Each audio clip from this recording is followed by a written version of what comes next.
안녕하세요. 반갑습니다. 성경을 하루 한 장 내지 두 장 읽어서 성경을 통독하는 프로그램 이 방에 찾아오신 여러분들을 주의 이름으로 환영합니다.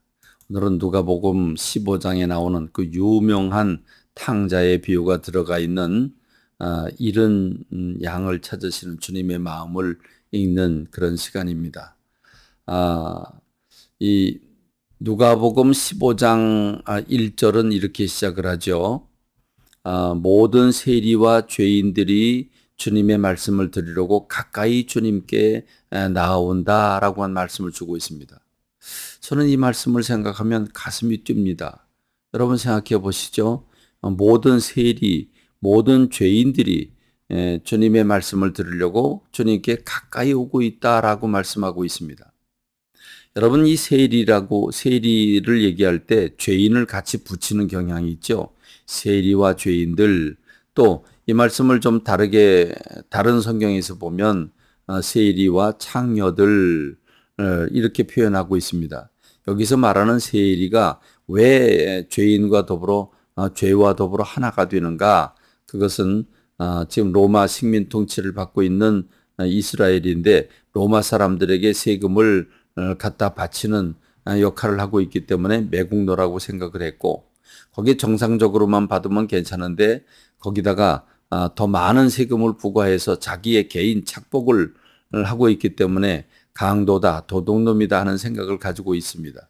그래서 세리는 죄인이라고 하는 의식이 생기게 된 것이죠. 창녀는 말할 것도 없죠. 여기서 말하는 죄인들이라고 하는 것은 세리나 창녀들을 포함해서 가난한 자, 병든 자, 또 장애인들을 가리키는 그런 의미가 있습니다.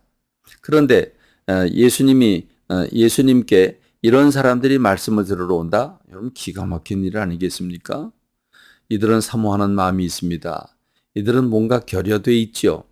그렇습니다. 병에 걸려 있든지 물질이 없든지 또는 사람들에게 인정을 받지 못하든지 또는 그 죄에 대한 자기의 지은 죄와 삶 때문에 괴로워하고 아파하든지 뭔가 갈급해하는 영혼들입니다.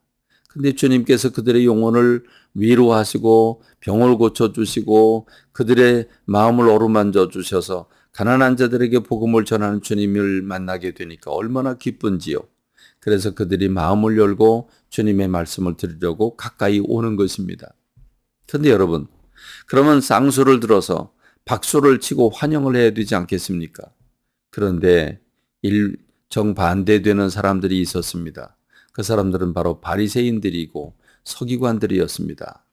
이들은 이해가 되지 않았습니다. 어떻게 저런 더럽고 추악한 사람들, 세리, 저 강도, 도둑놈 같은 사람하고 예수님이 저들을 영접하고 저들과 같이 음식을 먹을 수 있겠는가? 도저히 있을 수 없습니다. 자기가 의롭다고 생각하는 바리새인들, 서기관들, 이들에게는 예수님이 도무지 이해가 가지 않습니다. 그래서 의아해하고 있습니다. 서로 수군거립니다. 서로 원망하고 불평을 합니다. 예수님을 향해서 적대적이죠. 그럴 때 예수님께서 세 가지 비유를 저들에게 말씀해 주고 있는 겁니다. 그 세 가지 비유는 무엇입니까? 여러분 잘 아시는 대로 첫 번째는 양 99마리를 그 들판에 내둔 채로 한 마리 잃은 양을 찾기 위해서 이제 헤매고 다니시는 그 목자의 마음, 그리고 마침내 그 양을 찾았을 때 얼마나 기쁜지 어깨에 둘러매고 오면서 너무 기뻐서 동네 사람들, 친구들, 친척들을 불러놓고 잔치를 벌이고 있는 그런 모습. 이 양은 잃었다가 내가 다시 찾았다라고 말하면서 사람들을 잔치에 초대하고 있는 그런 모습을 보여주고 있죠. 그러면서 주님은 말씀하십니다. 죄인 한 사람이 주님 앞에 돌아오면 죄가 없는 의인 99명이 하늘에서 주님을 기쁘시게 하는 것보다 이 죄인 한 사람 돌아오는 게 훨씬 더 기쁘다라고 주님이 말씀을 하십니다. 동일한 비유를 또 한 번 바꾸어서 말씀해 주십니다.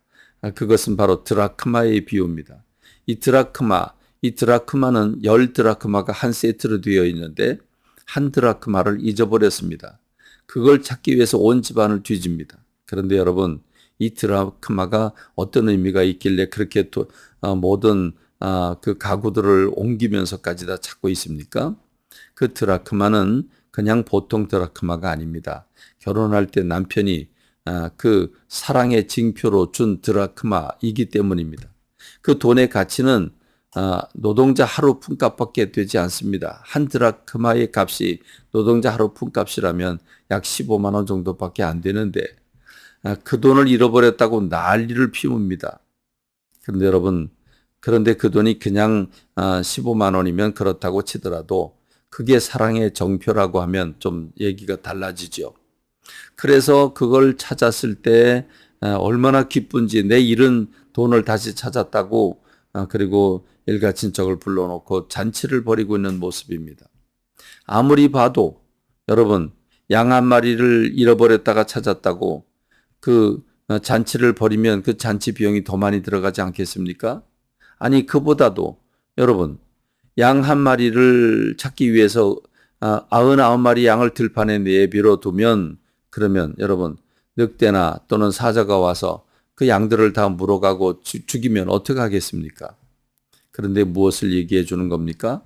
그 한 마리 잃어버린 양을 시급하게 찾아야 된다고 하는, 지금 그 양을 찾지 않으면 그 양이 멀리 갈 수도 있겠고 또 다른 짐승들을 만나 찢어 죽임을 당할 수도 있기 때문에 지금 목자의 마음은 바쁜 겁니다. 마음이 시급한 겁니다. 그래서 찾으러 다닙니다. 이 드라크마가 어떤 드라크마입니까? 남편의 사랑의 정표입니다. 근데 그걸 잃어버리다니요. 잃어버릴 수가 없는 거죠. 찾아 헤맵니다. 이번에는 더 귀한 사람입니다. 아들을 잃어버립니다. 둘째 아들이 자기에게 돌아올 유산을 미리 달라고 그러는데 아직 아버지가 죽지도 않았는데 유산 미리 주는 사람이 어디 있겠습니까? 그러므로 그 못된 아들이 계속 보챘을 것입니다. 그렇게 해서 돈을 줍니다. 그랬더니 가서 허랑방탕하지 않겠습니까? 그러나 바로 여기에 반전이 있습니다. 그 아버지는 날마다 목이 메도록 울고 그 아들을 찾아 나섭니다. 아직도 거리가 먼데 아들을 매일매일 새벽마다 나가서 기다립니다. 하나님의 마음이죠. 우리를 찾고 기다리신 주님의 마음이십니다. 그래서 그 아들을 찾았을 때 알거지가 돼서 돌아왔지만 얼마나 기쁜지 송아지를 잡아라, 좋은 옷을 내와라, 반지를 끼워라, 그리고 잔치를 벌입니다. 근데 정작 큰아들은 그걸 기뻐하지 못합니다. 내가 아버지의 뜻대로 살지만 염소 새끼 한 마리 안 주더니 아버지 재산을 다 탕진한 저 아들은 저렇게 기뻐하신다고. 여러분, 지금 이 큰아들은 바로 사는 것 같지만 아버지의 마음을 너무도 모르고 있는 거죠. 이게 우리의 마음은 아닙니까? 주님은 오늘 이런 영혼 하나를 찾기 위해서 얼마나 마음을 애태우신지 모릅니다. 주님의 마음을 알고 전도하는 저와 여러분이 되기를 간절히 소망합니다. 감사합니다. 말씀 뵙겠습니다.